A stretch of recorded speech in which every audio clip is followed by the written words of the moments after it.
This will bring the VAT rate to 16% by 26-27. Let me pause for a moment. Let me pause for a moment and say, Order, honorable members. Honorable Speaker,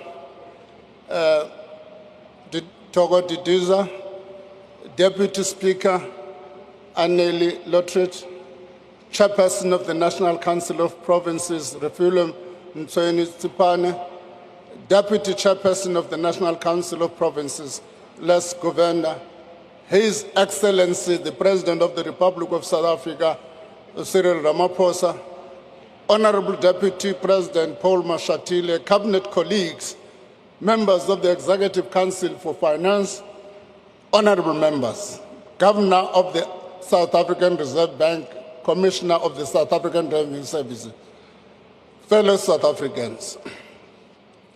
Just before, okay, we'll come back to that point, Rila.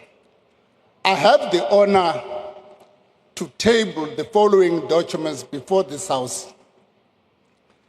The 2025 Division of Revenue Bill, the 2025 Appropriation Bill, the 2025 ESCOM Debt Relief Amendment Bill, the 2025 Public Sector Pension and Related Payments Bill, the 2025 Revenue Laws Amendment Bill, the 2025 Estimate of National Expenditure, the 2025 Budget Review, and this 2025 Budget Speech. Just on a lighter note, Madam Speaker, let me first, before going on that lighter note, take the point raised by Honorable Manyi. And indeed, it was an inconvenience for this Parliament and the people of South Africa. And indeed, we owe this Parliament an apology. And we owe the people of South Africa an apology. No doubt about that. We didn't like the postponement. But on a lighter note, I saw on social media something that said this budget is postponed until my favorite club wins. That is Kaizer Chiefs.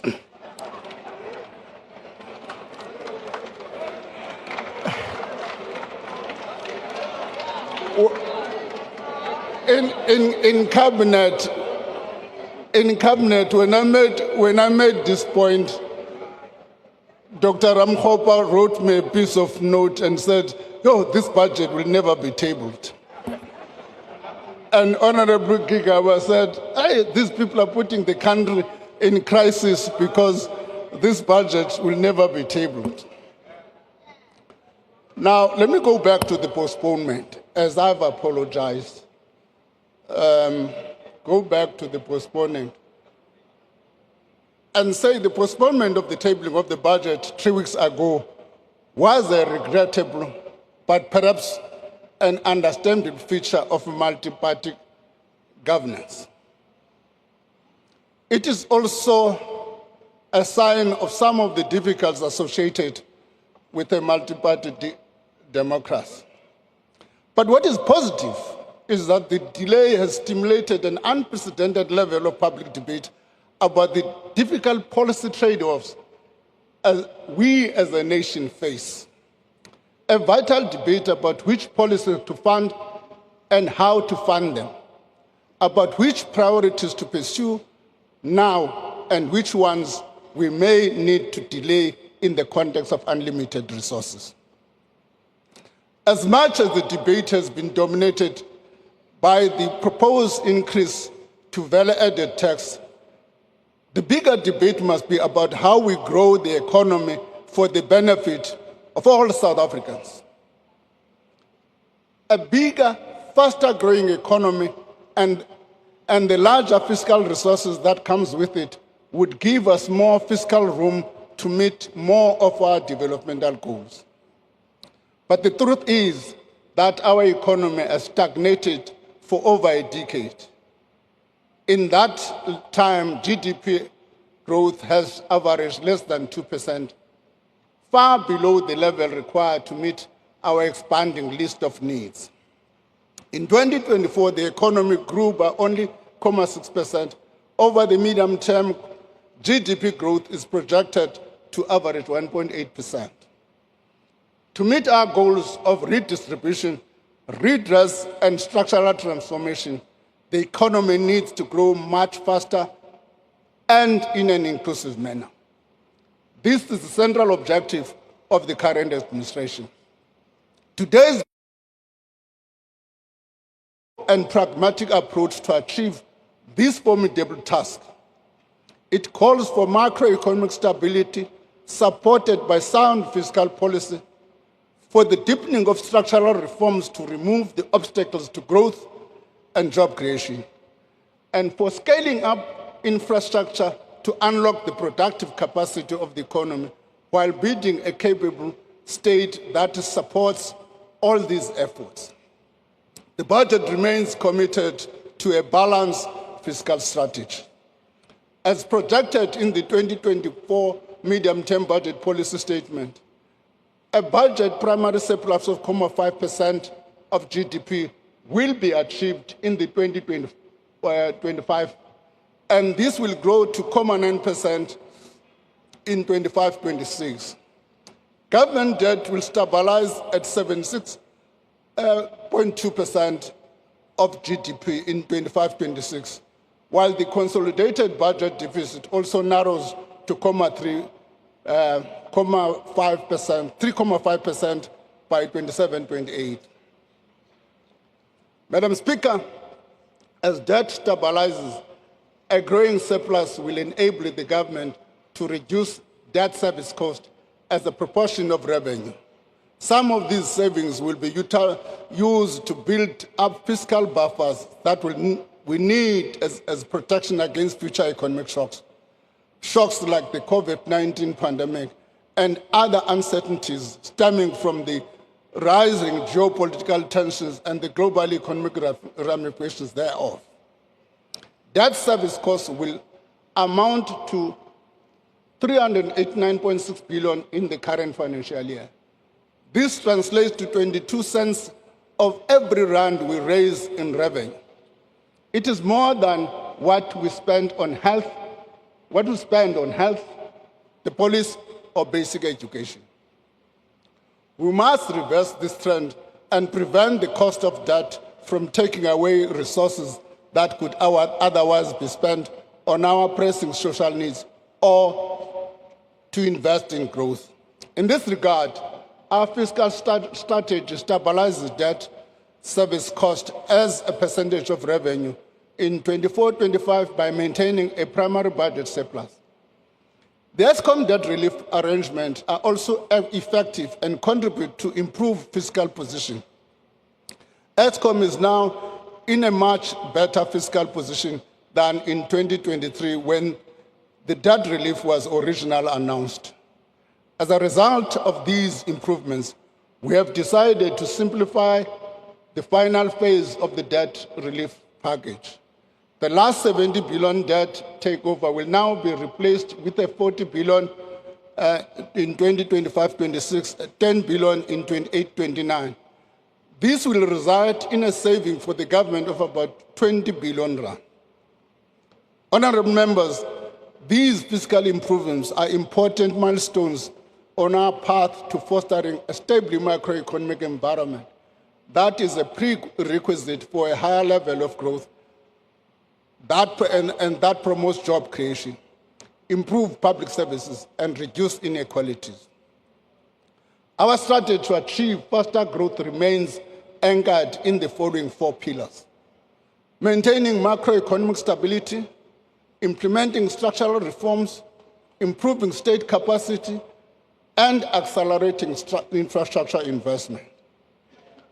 Maintaining macroeconomic stability inclusive of prudent fiscal policy promotes stable prices, lowers interest rates, and enhances the country's resilience to external shocks. This creates a conducive environment for investment. Implementing structural reforms removes impediments to growth and creates a solid foundation for a higher and sustained economic growth. Madam Speaker, it was out of this realization that economic growth and fiscal stability are mutually reinforcing that Operation Vulindlela was formed as a joint venture between Treasury and the Presidents to fast-track the implementation of the structural reforms. Its objective were to stabilize the supply of electricity, create a competitive and efficient freight logistics system, reduce the cost and improve the quality of digital communication, ensure a stable quality supply of water, reform the visa regime to facilitate skilled immigration and support tourism. Since its establishment in 2020, Operation Vulindlela has made real progress in achieving these objectives. For example, the energy reforms have created 22,500 megawatts pipelines of projects. More than 10,000 megawatts are formally registered with NERSA, which is of the last step in the regulatory process. These projects will contribute to reducing power cuts. The freight logistic roadmap was approved. The roadmap allows private sector participation and gives third-party access to any operator without discrimination in accordance with the network statement. The cost of 1.5 gigabyte data bundle has declined by 51%, allowing individuals and small businesses to access more affordable data. The water use license backlog has been cleared, unlocking billions in investment and freeing projects that had stalled because of the backlog. The water quality regulatory system was reinstated for the first time since 2014. This is the green drop, blue drop, and no drop certification that enables effective intervention in supporting failing municipalities to provide clean water to citizens. E-visas for travelers from 34 countries have been introduced to significantly boost tourism. The Trusted Employer Scheme has been established to fast-track visa process for major investors. These achievements have eased economic bottlenecks and built on the successes.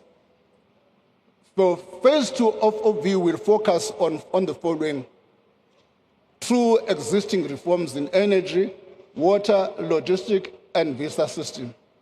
Strengthen local government in improving the delivery of basic services, harnessing digital public infrastructure as a driver of growth and inclusion, and creating sufficient productive and inclusive cities.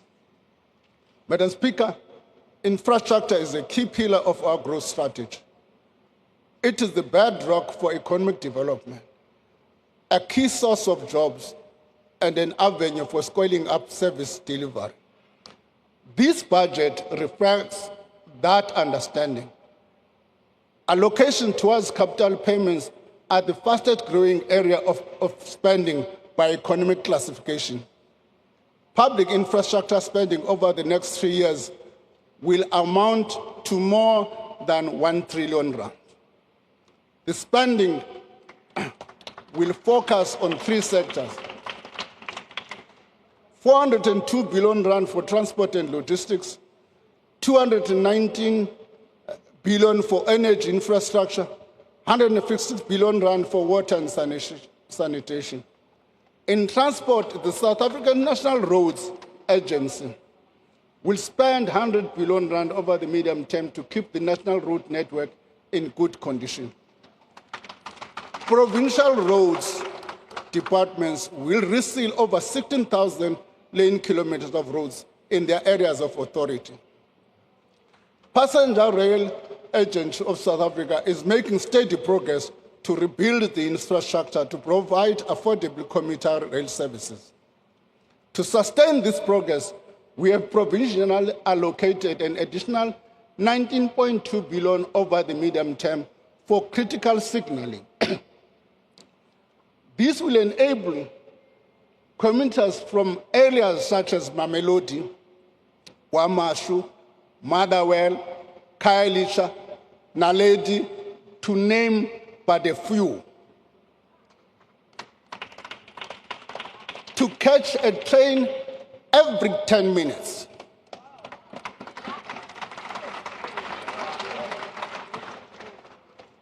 To get to and from work, and significantly reduce the money that lower-income households spend on transport. Let me pause and show an example. Let me pause. The World Bank has produced a report. People tend to be selective when they read the right report. They don't read what they don't like. What that report says is that rand for rand, if you had to compare a worker from South Korea and a worker from South Africa, rand for rand, the South African worker gets lesser disposable income than the South Korea. The explanation is cost of transport.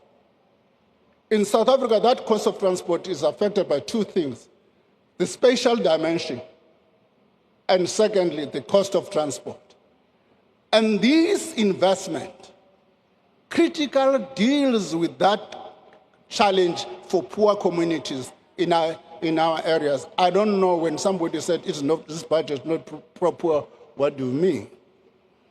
This allocation will also allow PRASA to maximum the potential of the 241 new trains delivered through the rolling stock renewal program. Despite the progress made, PRASA procurement system needs strengthening. The management of the unit of the entity has already instituted measures to strengthen their procurement weaknesses. This includes getting support from the National Treasury to build capacity and mitigate risks, and undertaking live audits for larger procurement projects. In the water sector, we're investing in several large-scale dam projects that are ramping up or entering construction. The Mkomazi project is expected to commence construction in November 2027, transferring water into the Umgeni water supply system. This will increase the total capacity of the system to 5 million households in eThekwini and 4 district municipalities in KwaZulu-Natal. The Bergville augmentation scheme is expected to start in July 2026. The project will improve the Western Cape's water supply system, improving regional water security while reliably supplying domestic, agricultural, and industrial water users. To further accelerate infrastructure delivery and effectiveness, we are continuing reforms to facilitate greater private sector participation, capital budget reform, and alternative infrastructure financing. The new regulations for public-private partnerships have been finalized and will take effect on the 1st of June 2025. The regulation reduces procedural complexity of undertaking PPPs, create capacity to support and manage PPPs, create clear rules for managing unsolicited bids, and strengthen fiscal risk governance. The regulation also makes provision for national department to establish sector-specific PPP units.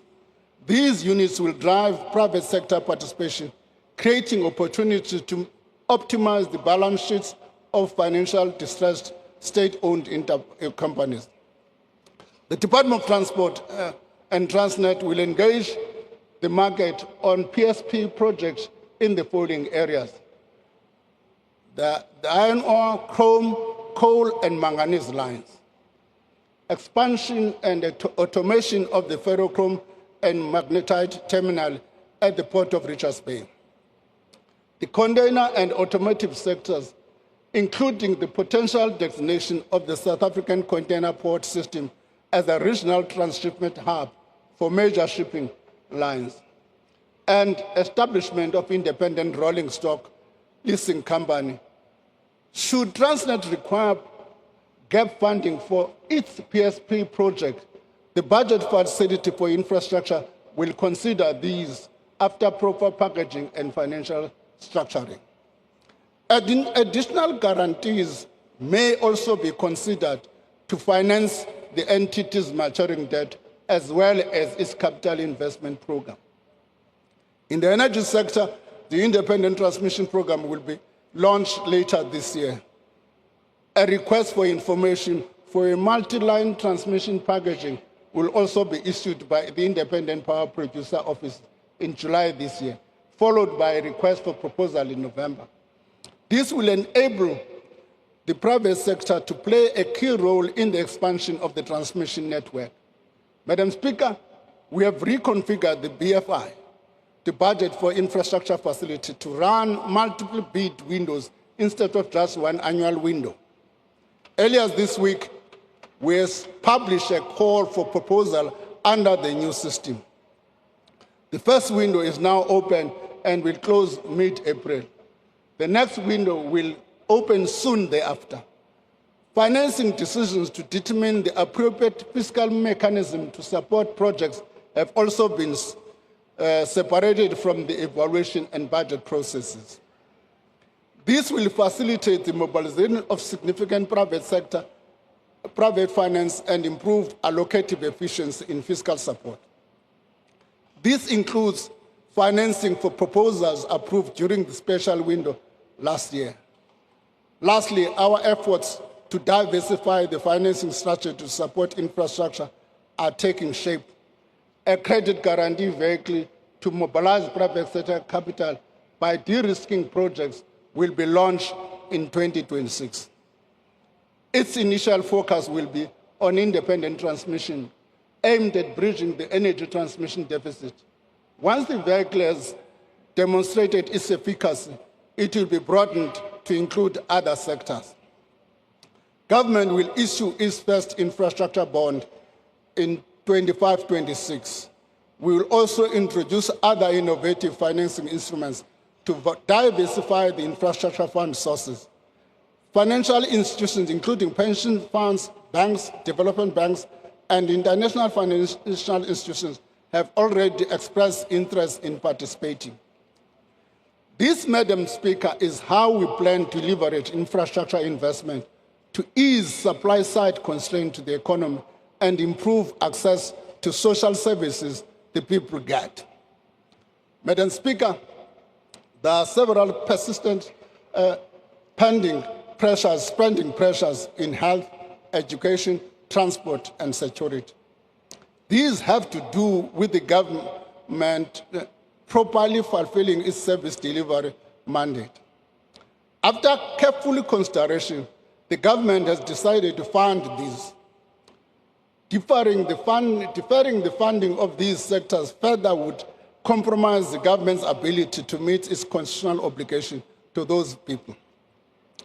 To raise the revenue needed, the government proposes to increase the VAT rate by 0.5 percentage point in 25-26 and by another 0.5 percentage point in the following year. This will bring the VAT rate to 16% by 26-27.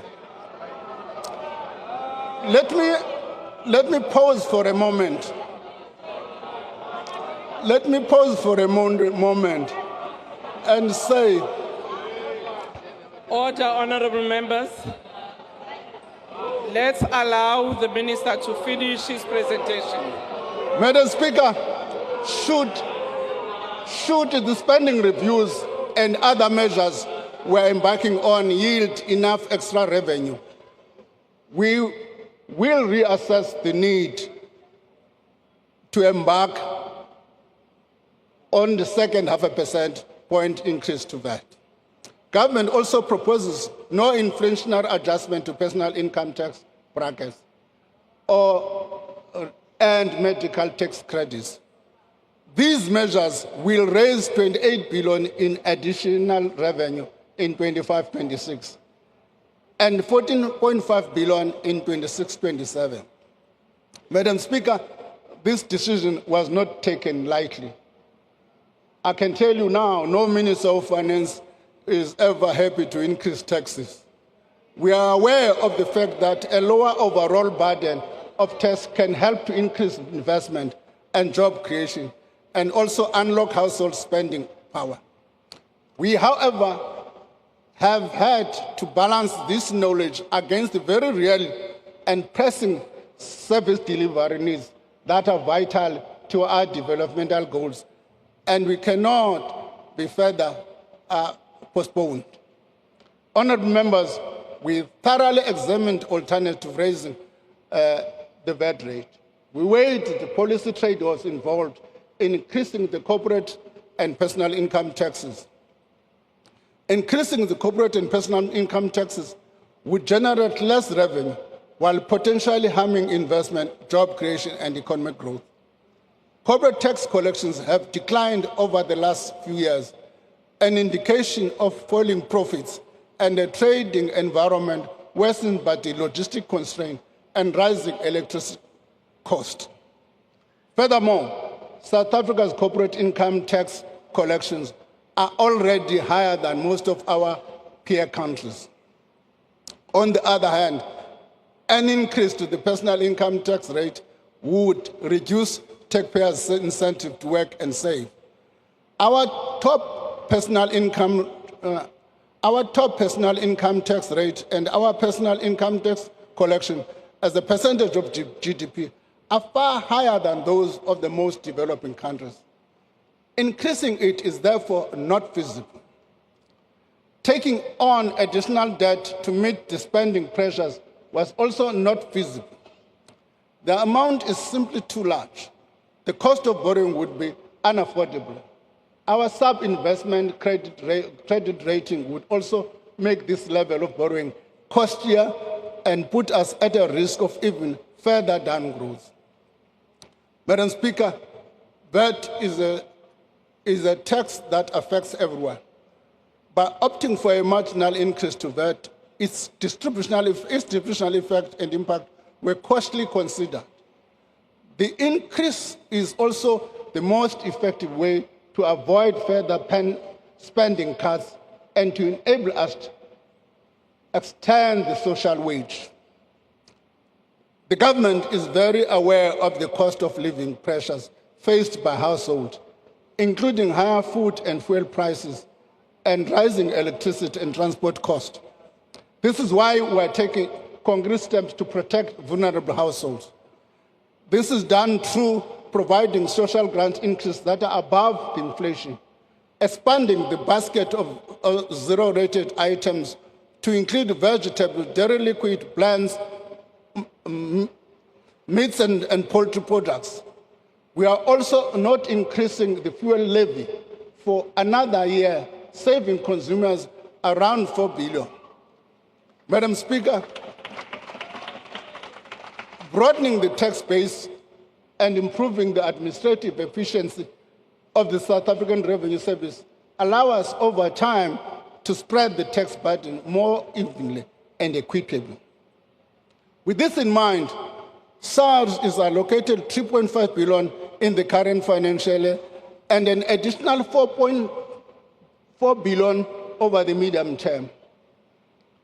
That takes the total SARS allocation to 7.5 billion over the medium term. By the end of February this year, SARS reported a significant increase in undisputed debt. This means billions of rand are owed to the state. The revenue collector has also detected 156,000 taxpayers who are not registered and who have not filed despite their substantial economic activity. We therefore call on all South Africans to comply with the law and support SARS in its endeavor to collect the revenue that enables government to fund and provide critical services. I also want to emphasize the importance of tax compliance. I thank all compliant taxpayers who pay their fair share of taxes. I also encourage those that are not compliant to do the right thing. The rewards of higher tax compliance and efficiency take time. Once again, the investment we make today in SARS will allow us to collect at the time to make improvements. Madam Speaker, the revenue proposed through the tax measures announced in this budget will contribute largely to us providing 232.6 billion in additional funding to key programs over the medium term. This amounts to 102 billion in 25-26, 68 billion in 26-27, 62 billion in 27-28. The funding is for spending pressures for infrastructure investment, social protection, a higher than anticipated public service wage bill, a provisional allocation for critical frontline services. Honourable members, in the last year alone, public sector health system lost close to 9,000 health workers. We did not have enough money to retain or replace them, even after reprioritizing funds budgeted for consumables and medicine.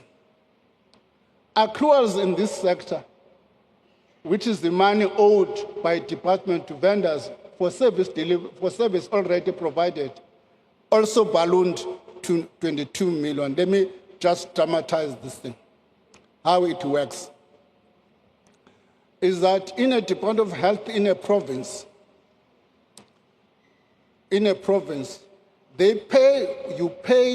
you provide services. The Department of Health does not have money to pay you now. They are going to wait for April. In April, they pay you with the new money for the previous year. The second year, in 25-26, they don't have money to pay for the new ones. So it can't be allowed to go on like that. It can't be allowed to go like that. Will be any responsible government if we allow such things to happen. And as a result, therefore, our health services are becoming dysfunctional. This means that the money allocated to departments ends up paying for previous year services and goods rather than for the current needs, setting off a vicious cycle of budget shortfalls, unpaid invoices, and a crisis in cash flow and the planning and the predictability of budgets. This is an untenable situation that we could not leave unresolved. As a result, consolidated spending, which exclude interest payment, increases from 2.4 trillion in 24-25 to 2.83 trillion in 27-28. Provinces will receive 2.4 trillion over the medium-term period. This budget includes allocation to support critical provincial functions related to health and education. We trust that the allocation will be used for their intended purposes. I must repeat, because these funds that are allocated to provinces go through what is called an equitable share. Once they become part of the equitable share, the decision to divide that money and allocate becomes a provincial one. And the provincial government is at liberty to use it in any manner it decides. And the final product is the loss of capacity in health services. The local government equitable share will increase from 99.5 billion in 24-25 to 115.7 billion in 27-28. This is to fund increases in the cost of bulk water and electricity costs provided for free to needy households. In 25-26, 83% of the local government equipment share provides free basic services package for R610 per month to 11.2 million poor households. Honourable members, this package of free municipality services continues to be a key tool for reducing poverty and inequality, raising living standards and facilitating access to a greater economic opportunity. Madam Speaker, a 3-year wage agreement has been reached, although the agreement exceeds the 2024 budget. In the medium-term budget policy statement projections, its duration reduces uncertainty in the budget planning. This agreement will cost an additional 7.3 billion in 25-26, 7.8 in 26-27, and 8.2 billion in 27-28. These are the companies that are outside matching for me. An amount of 11 billion rand provisionally allocated for the next 2 fiscal years for the early retirement initiative, whose intention is to attract younger employees into the public service. Preliminary savings are expected to average 7.1 billion per year over the medium term, long term. The savings will be retained by the departments. The interventions on the wage bill are aimed at ensuring that when key frontline staff are lost through natural attrition and retirement, sectors are able to fill vacant posts to keep service running effectively. Paying salaries constitutes 76% of the provincial education departments. This means that only 24 rand out of every 100 rand of their budget is left for funding school infrastructure, meals for learners from poor backgrounds, and stationery and textbook, among other things. Our learner-teacher ratios remain higher than we would like, meaning that we still need more teachers in classroom. To prevent compensation of employees from crowding out other equally important areas of spending, 19.1 billion is added over the medium term to keep approximately 11,000 teachers in the classroom. The foundation to building in the next generation of citizens who contribute economically and socially to this great nation is early childhood development. Despite this, the subsidy for early childhood development has not increased from 2019 level of 17 rand per day per child.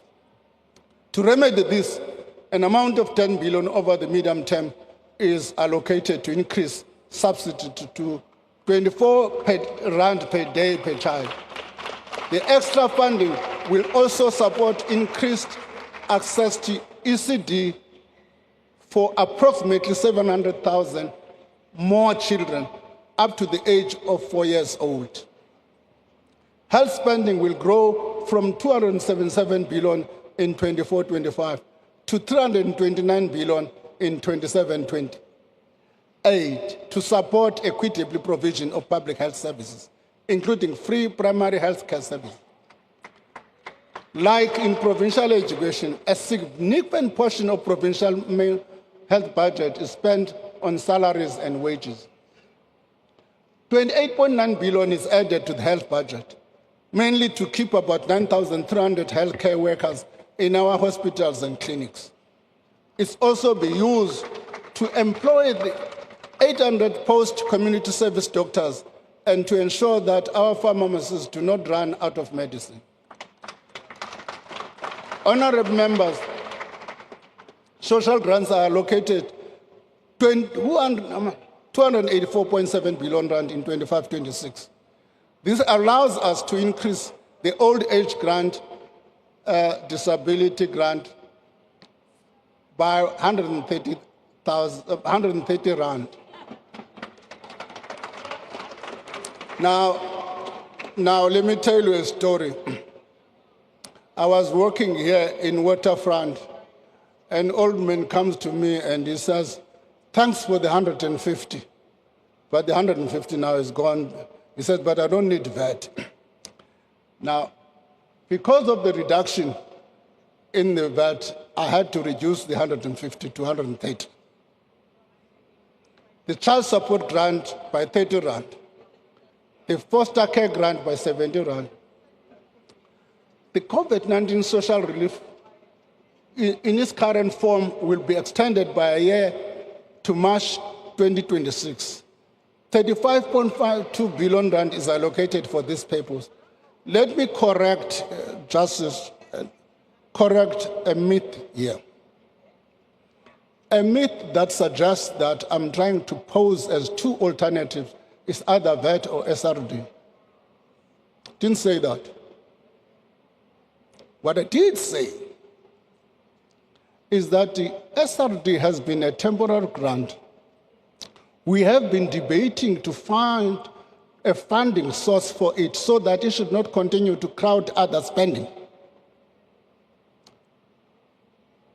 What we are attempting to do is to stabilize exactly that, to make sure that this grant is not only sustained, but it also does not crowd out other spending. We go on in this speech and in the previous one that leaked. Same sentence. As announced by the President in the State of the National Address, the SRD will be used as a basis for the introduction of sustainable form of income support for unemployed people. The future form and nature of the SRD will be informed by the outcome of the review of the active labor market policy programs. This is expected to be completed by September 2025. Madam Speaker, nearly 28 million beneficiaries will access social grants. The truth is that it is one of the most comprehensive social safety nets among emerging economies. This reflects our commitment to addressing poverty and inequality while keeping our spending sustainable.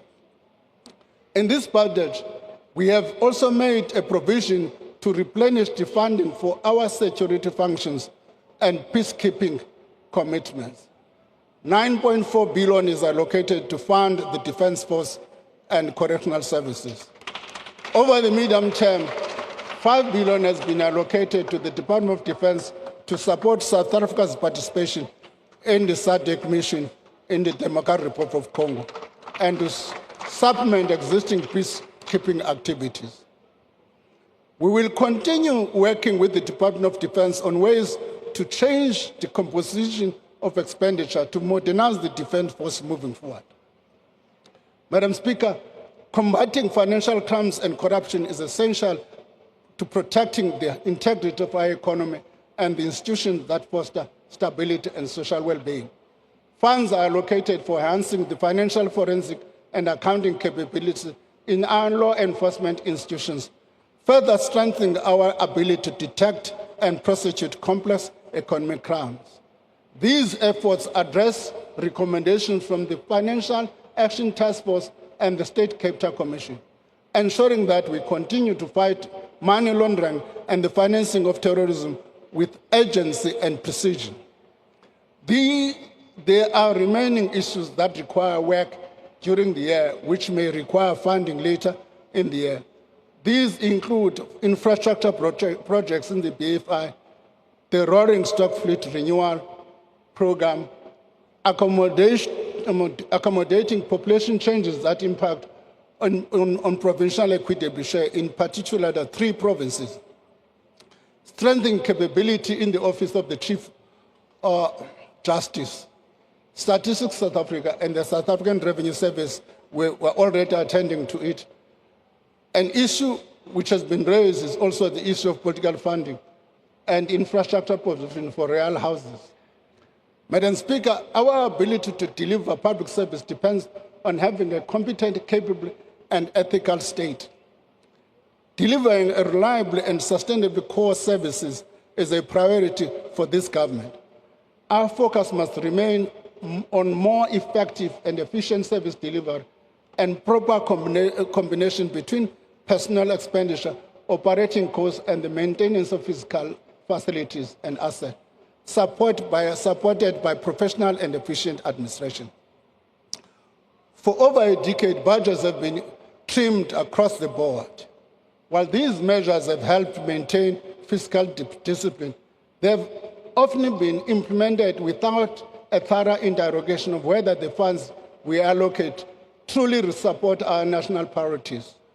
We must acknowledge that over time, budgets tend to grow incrementally, often carrying forward historical allocations without necessarily reflecting the evolving needs of our country. This approach has led to inefficiencies, misalignment, duplication, and in some cases, the continued funding of programs that do not yield the intended impact. We recognize the urgent need to address this. We are not deaf to the public concerns about wasteful and inefficient expenditure.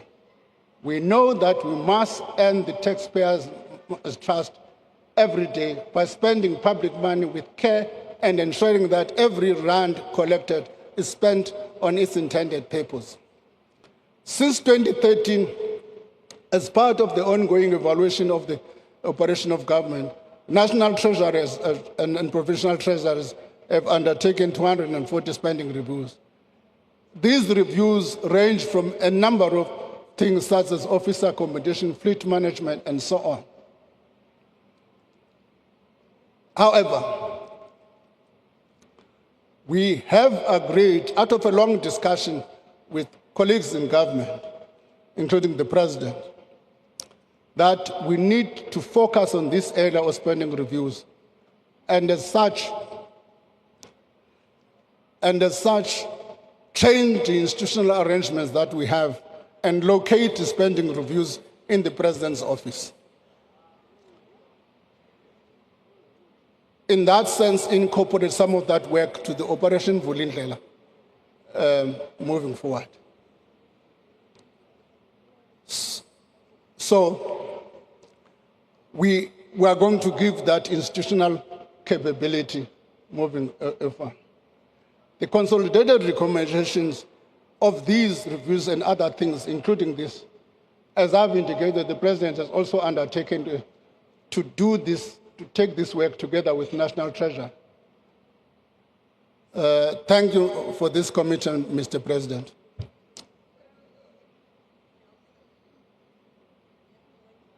As the National Treasury, we are ready to take the lead to improve effectiveness and efficiency of spending. We will, together with the President, undertake an audit of ghost workers, starting within in national and provincial departments. Use the ongoing detailed review of labor market activity provision and public employment program to consolidate and rationalize to reduce duplications and improve operational efficiency across more than 100 active labor market programs in over 20 public institutions. The recommendation of this review will also be presented to Cabinet in due course. The entire public employment ecosystem. The aim of this review is Treasury will implement a significant changes to the budget process by reassessing the initial assumptions informing budget allocations with a view to creating room for improving spending. Madam Speaker, these reviews go beyond mere cost-cutting measures. They are allowed to systematically assess whether public expenditure is effectively aligned with the priorities of the government and whether it delivers the best possible value for money and impact for the people of South Africa while keeping us on the path of fiscal sustainability. These initiatives will give impetus to the slow implementation of the recommendation of the spending review. I call on ministers, MECs, DGs, HODs, and every official responsible for public funds to embrace these efforts and play their part.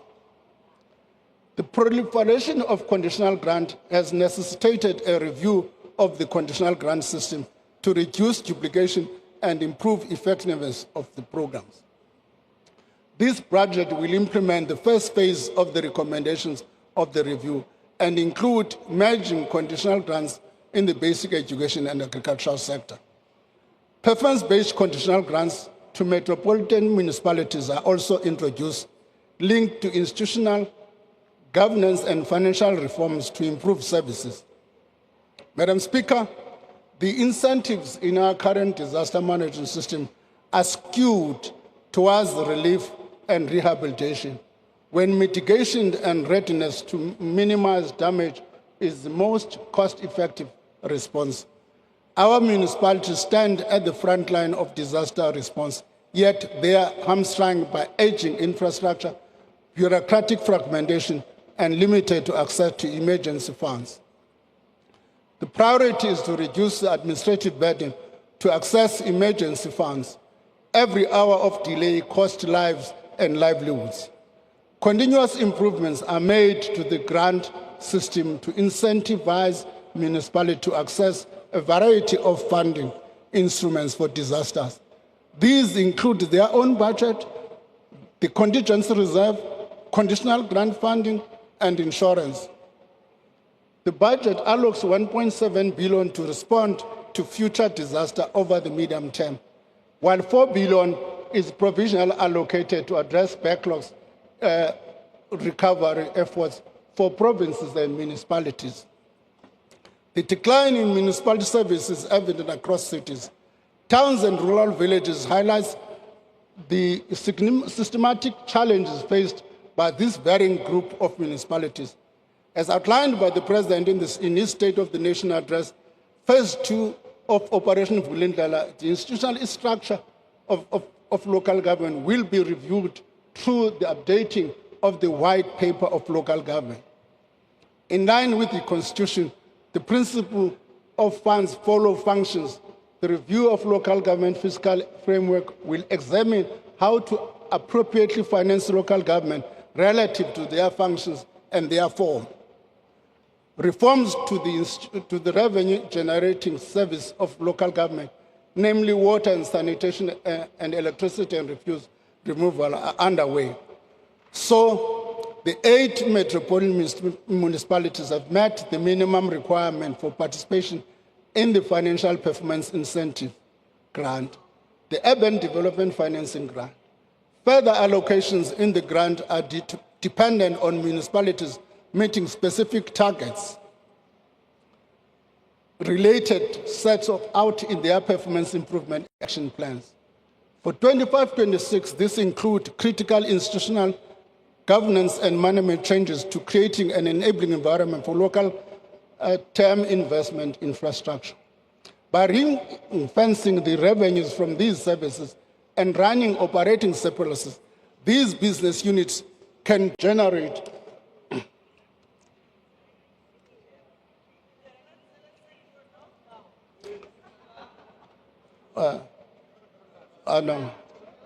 I'm not saying these units can generate funds for infrastructure improvements to deliver quality services. Madam Speaker, in conclusion, allow me to reiterate that through the policy choices we have made and the carefully targeted allocations we are proposing, the public institutions should be in a better position to continue delivering much-needed services. This budget reflects our collective efforts to chart a path through difficult times to prosperity. It represents a vision of future and realistic assessment of the present, as well as the options available to us right now. This vision can only be achieved by making difficult but considered policy choices, choices that weigh up trade-offs and commit to a way forward.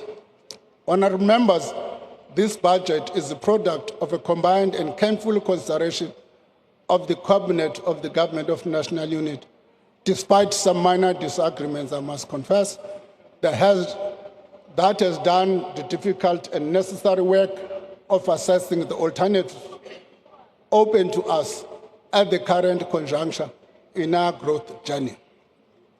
Honourable members, this budget is also a proposal to you as Parliament that has been democratically elected to represent the aspirations and interests of South Africans by confronting the difficult choices needed to move our country forward.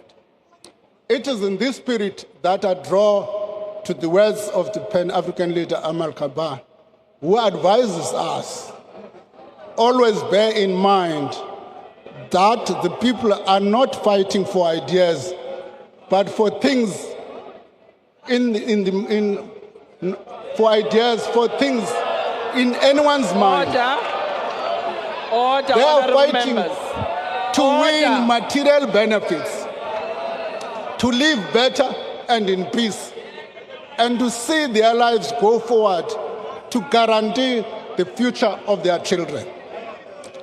The policy choices proposed here are about achieving these material benefits. They are about moving South Africa and all South Africans forward into a better, more prosperous and equitable future. Speaker, as I close, allow me to express my deepest gratitude to the President and Deputy President for their counsel, their support, and for their leadership, in particular in this difficult budget. Thank you also to the Deputy Ministers of Finance and the excellent National Treasury team led by the Director General. Thank you to the Commissioner for the South African Revenue Services and the Governor of the South African Reserve Bank for their astute stewardship of these two key institutions. Thank you to my Cabinet colleagues, the Ministers' Committee in the Budget, and the Budget Council who share the heavy load of the tough decisions that must make to maintain this sustainability of our public finances.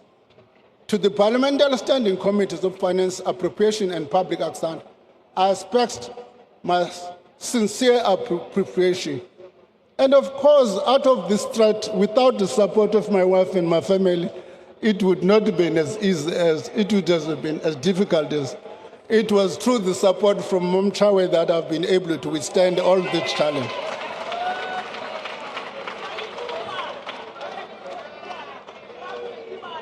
Lastly, thank you to South African people who continue to entrust their aspiration to us.